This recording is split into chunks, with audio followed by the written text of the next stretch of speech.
Hello, good morning. Mabuhay og badayaw. For those who are free, no, please gather around as we start our walkthrough, no, mock walkthrough of our exhibit Calle San Pedro, the art of in the city. So, ladies and gentlemen, my name is Riz Lloyd Dilasha from the Institute of Davao Studies, Holy Cross of Davao College, and I'll be your quick tour guide for this morning's exhibit.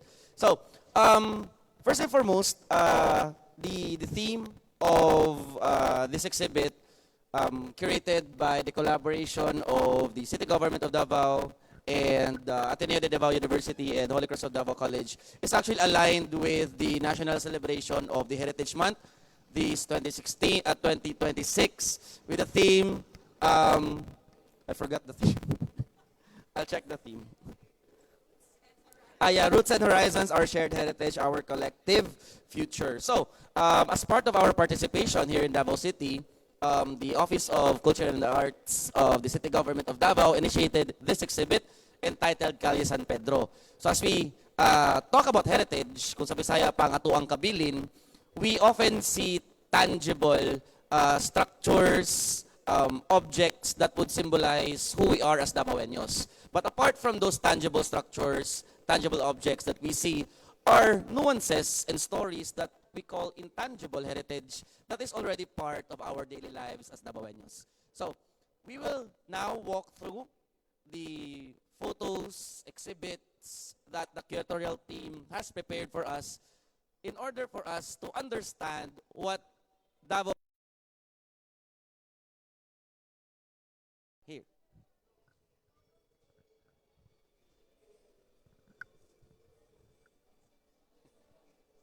So one of the iconic features when you go to Davao City is the Calle San Pedro or the San Pedro Square. And it's not specifically the San Pedro Church, but the whole area wherein the City Hall of Davao, the Sangguniang Panglungsod, and the San Pedro Church are all in one place.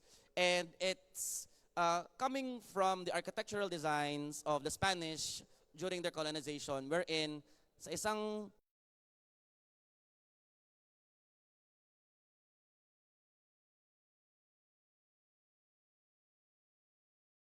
other government structures, and after that, yung mga bahay ng mga settlers. So that's the same thing also in Davao City, wherein the San Pedro Church, the City Hall of Davao, and the Sangguniang Panglungsod is located in one place.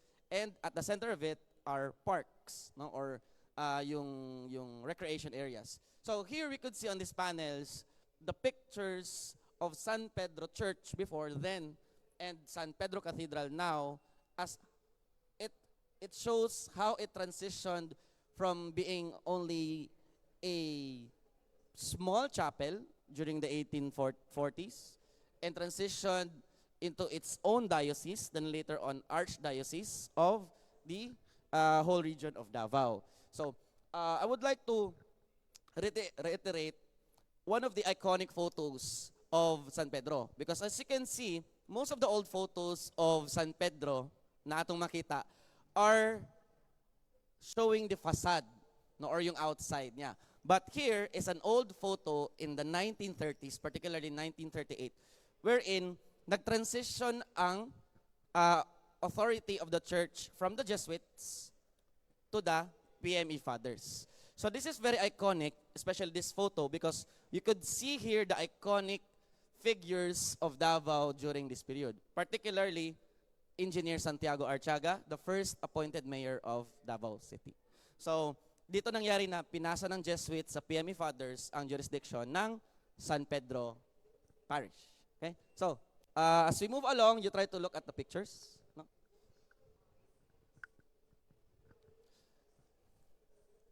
Okay, so since San Pedro Church is one of the key structures in the San Pedro Square, it's also an area where people practice their faith, particularly the Catholics, because Davao City comprises 70 to 80% of Catholic worshippers in the city. And from the San Pedro Church, we also look into the symbols surrounding the square, particularly at the Rizal Park, in which we could see the Philippine Eagle, one of the iconic symbols of the city. So, isa nga sa mga first names ng Kadayawan Festival is Apo Duwaling, no? Mount Apo, Durian, Waling-Waling, and including the Philippine Eagle. So this one has been a collaborative work by Kublai Milan, no, by Sir Obet Akyatan, and architect Francis Kiko Hidalgo. Yung pagkakastructure ng newly renovated Rizal Park. So apart from the Eagle design, there are also designs in the foundations ng Rizal Park. So you could just look through these pictures. And then as we go on here, the exhibit also features some of the artworks of San Pedro Square and its structures through the works of Sir Keith Bacongco. So yung mga sketches ni Sir Keith are actually representations of what we see every day in the streets of San Pedro. So even though hindi natin masyadong tinitingnan ng mabuti yung mga structures na dadaanan natin sa San Pedro Square, we could feel the everyday life of Davaoenos because hindi ka magiging Davaoenyo kung hindi ka dumaan dito sa mga streets na to. No, if you transact in the City Hall, if you go to the Land Bank, mag-shopping sa Unitop, kumain sa Jollibee. So these places or these experiences happen simultaneously in the San Pedro Square. Okay. So next, I would like to feature, apart from the church or San Pedro Church, is one of the most important artworks in the city of Davao, The Making of the City by Rachel Holazo and Daniel Hernando. So this is not the actual size. Okay? Pero if you go inside the City Hall, pag first step mo pa lang, makikita mo yung buong painting. And I would say personally that this painting would describe how Davao City came to be, because it's not just one subject. It showcases each and every detail that contributed to from the title itself, The Making of the City. So, although it's explained here in this video, but I'll give you a wrap-up. This part here showcases the signing of President Manuel Quezon of Davao City as a chartered city under proclamation, Commonwealth Proclamation number 51. At the top, you could see the City Hall of Davao na wala pa or hindi pa naging city ang Davao, meron na tayong municipal hall, making this one 100 years already now at present. Here at the background, you could see, ano to? What do you think? This is the, okay, Davao River, very good. So, Davao City cannot be Davao City without the river, because the etymology of Davao itself is coming from different variations of river according to the ethnic communities residing in our valley. So you can see here, what's this mountain with the white top? What do you think? Mount Apo, of course, no? Mount Apo is one of the iconic geographical features of Davao, not just in the city, but the whole region. Here we could see then the ILG Secretary, Elpidio Quirino, representing Manuel Quezon during the inauguration of the city on March 1937. So here, we could see what industries thrived during the cityhood of Davao, and one of the most iconic products is what plant? The abaca fiber, or abaca plant, which produces abaca fiber.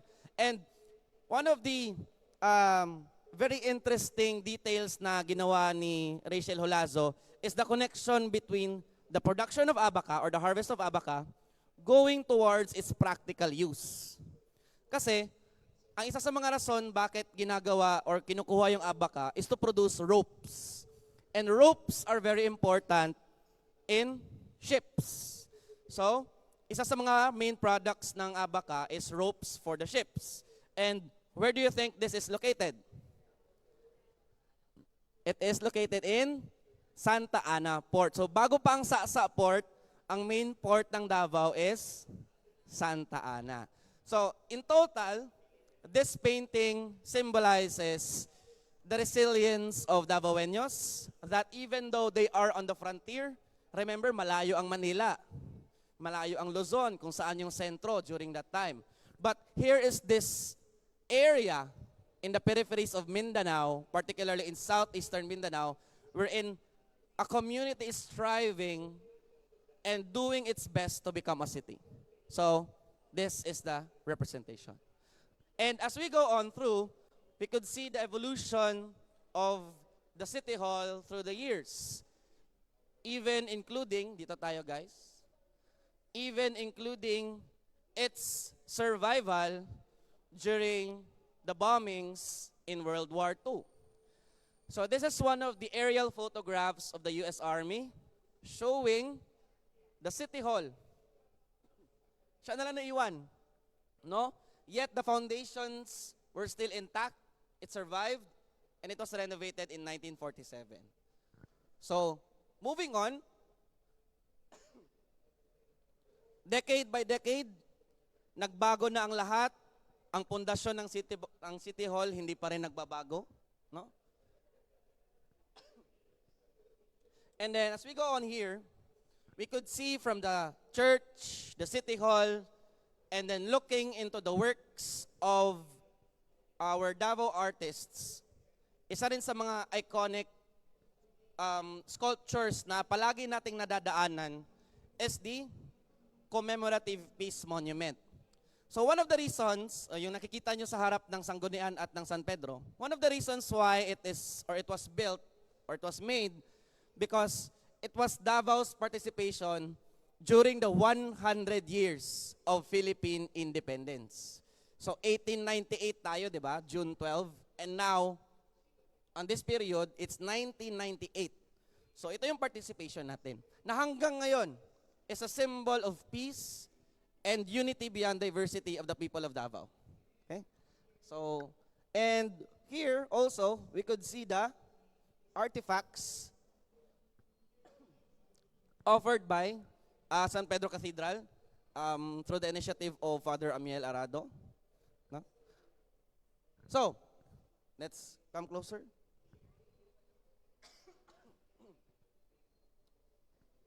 So overall, no, I would encourage you na once you walk again through the streets of San Pedro, through San Pedro Square, I hope that these structures will not be just mere structures that you pass on every day, but it's a symbol of our heritage. It is a standing witness of the experiences of Davaoenos through time, not just at present, but how our ancestors have thrived, have done its best to make the city of Davao livable and survive through the years. So, with that, I hope you have learned something about our heritage structures and heritage artworks in this exhibit. And I encourage you to invite more, if you know someone na pwedeng makapasok dito sa Ateneo and tour on this simple exhibit that we have. It would be better so that we can be able to spread awareness and deepen our heritage, not just for us, but also for the future generations to come.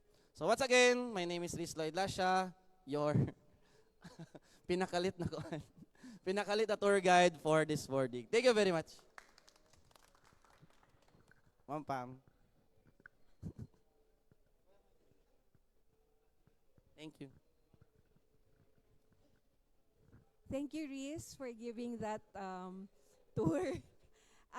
We'd like to invite everyone to look at, watch the videos because they're about the 4 major things inside San Pedro Square.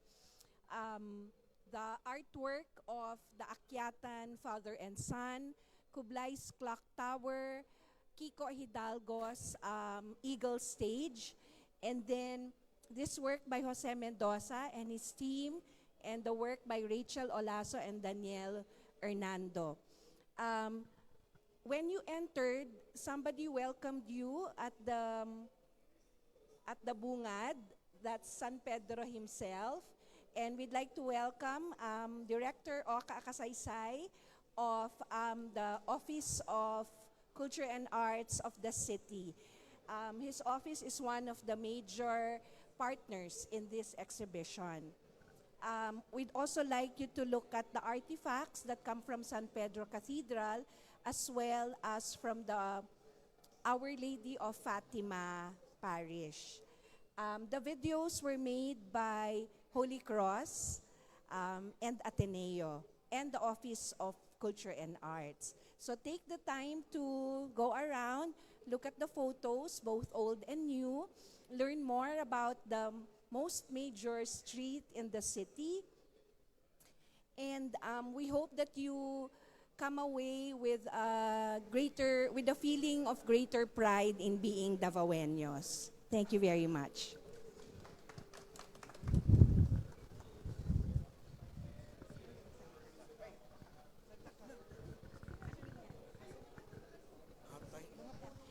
We'd like to invite Sir Oka to say a few words before we allow you to go around again. Yes. Thank you very much, Ms. Pam. Again, we would like to welcome you to the culminating activity of our National Heritage Month celebration here in Davao City.